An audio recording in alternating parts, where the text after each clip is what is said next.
XAI is rebuilding their coding tool. Again.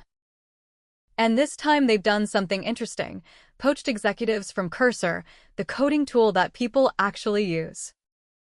The logic seems to be, if you can't build the thing, hire the people who did. Which is a strategy. It's just not usually framed as innovation.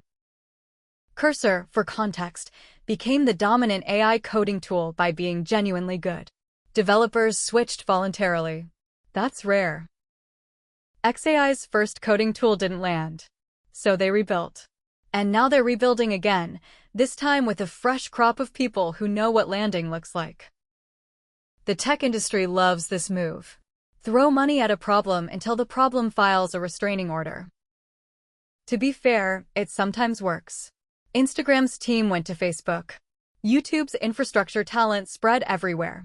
Talent transplants have a decent track record. But here's the thing about great products.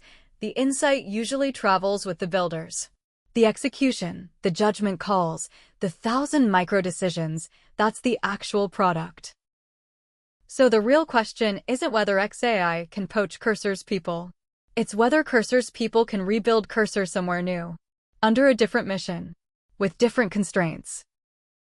I genuinely don't know the answer. Neither does XAI. That's probably why they're paying to find out.